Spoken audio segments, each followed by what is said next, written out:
and welcome back to True Crime Chronicles. Today case we're gonna talk about this murder that is one very important in the history of the United States. His name was Harold Shipman. And today in True Crime Chronicles, it's the podcast where we explore the dark corners of history and the most disturbing criminal minds. We have a truly chilling case to discuss today, the story of Harold Shipman.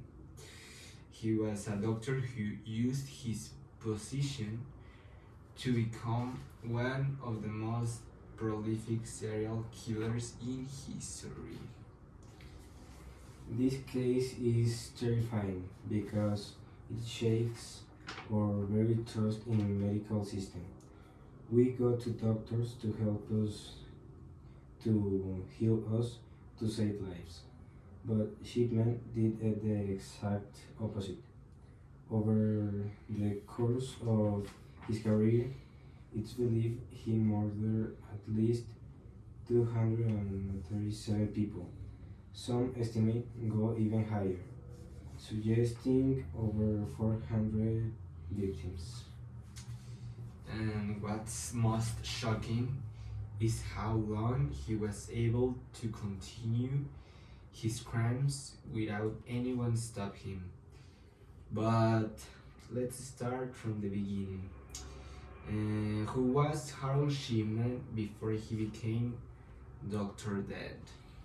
Well, Shipman was born in 1946 in Nottingham, England.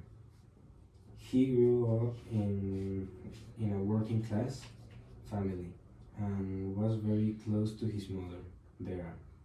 But when he was 17, his mom was diagnosed with terminal lung cancer. This would turn out to be a key moment in his life. Yeah, right. Because he watched her suffer and saw how doctors used morphine to ease her pain. He saw how a drug could take someone from agony to peace and ultimately to death. Do you think this moment shaped his later crimes? Absolutely.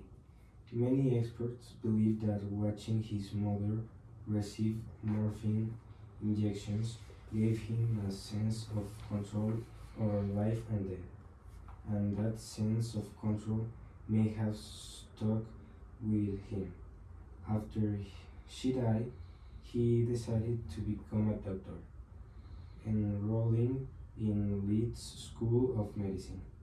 He graduated in 1970 and quickly built a career as a general patient.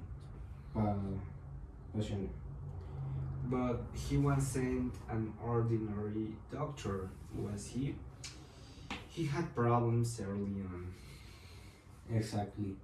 In 1975, just a few years into his medical career, he was caught for forging prescriptions of betadine, a powerful painkiller. He was addicted to the he was addicted to the drug himself and had been obtaining it illegally. He was fined, sent to rehab, and lost his job, but somehow he was allowed to continue practicing medicine. That should be have been a massive red flag. He had already shown he was willing to break the law for drugs. But instead of stopping him, the system let him back, and that's when he became even more dangerous. Right. In 1990, he moved to Hyde, a small town near Manchester, and set up his own his own patients. This gave him total control over his patients, and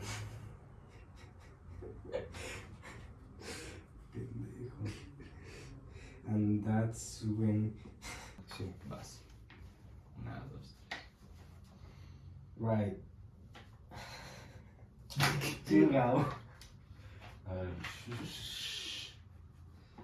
Right. In the 1990s, he moved to Hyde, a small town in near Manchester. La verga, ¿dónde me quedé? No mames. Otra vez. Ya estaba bien. Right. In the 1990s, he moved to Hyde, a small town near Manchester, and set up his own practice. No mames. Right. In the 1990s, he moved to Hyde, a small town in Manchester, and set up his own practices. This gave him total control over his patients, and that's when his killing spurs truly began. Well, let's talk about how he did it. What was his method? It was distributing simple. Shipmen targeted mostly elderly women, many of whom trusted him completely. He would visit them at home or see them in his office, administer a lethal doses of morphine, and then sign their death certificates himself, claiming they had died of natural causes. And because he was the doctor in charge, no one questioned him. It was the perfect cover. Exactly. Exactly. He even pressured families to cremate the bodies, which destroyed the evidence. He did this for over 20 years, killing patients after patient, completely undetected. But not everyone ignored the signs. There was Dr. Linda Reynolds, who became suspicious, right? Yes, she was another doctor in Hyde who noticed something strange. An unusually high number of shipments. Patients were dying, and many of them had just seen him hours before their deaths. She reported her concerns to the authorities in 1998. And what the authorities do? Nothing. They investigated bravely but found no solid proofs. They chose they closed the case and shipment continued to kill. Unbelievable. So, what finally brought him down? Greed. His last known victim was Kathleen Grundy, a healthy 81 years old woman. After she died suddenly, her daughter Angela Woodruff received a shock. Her mother's will had been cut, changed, leaving her entire estate to shipment. That was his biggest mistake. Absolutely.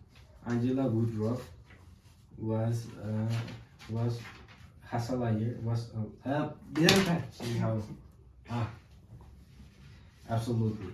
Angela Woodruff was a liar, and she immediately knew the will was fake. She went to the police, who exhumed Kathleen's body. They found needles of morphine, just like his other victims. That's when they finally started investigating him seriously.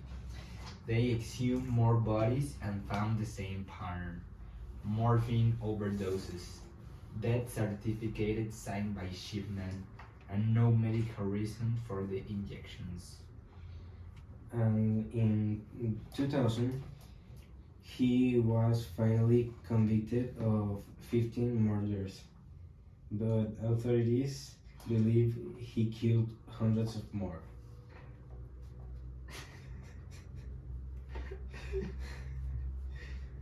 He was sentenced.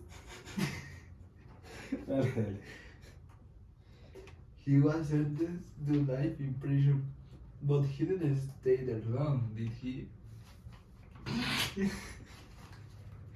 Did he?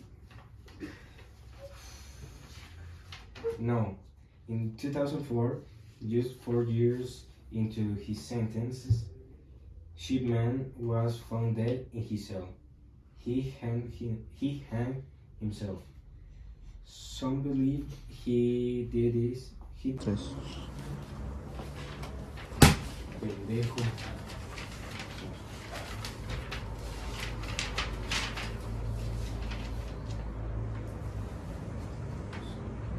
Okay. In 2004, Dana.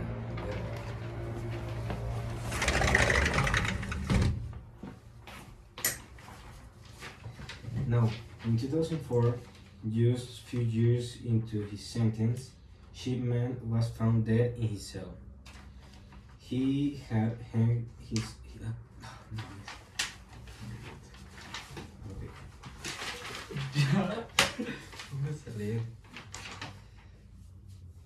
Shipman was found dead in his cell. He had hanged himself. Some believe he did it so his wife could still collect his pension. Well, that's what makes this case so terrifying. It forces us to ask how we really know the people we trust with our lives. A chilling too to end, but before we wrap up, let's take a moment to discuss the victims. There was really people, mothers, fathers, grandparents, whose lives were stolen by a man they trust. Many families never got justice because the full extent of his crime was impossible to determine. But their stories matter, Yes. and their memories should never be forgotten. And if there's one lesson to take from this case, it's to always ask questions. If something doesn't feel right, speak up. It might just save a life. We'll say thank you for joining us on True Crime Chronicles. Stay safe, stay vigilant, and we'll see you next time. We finished.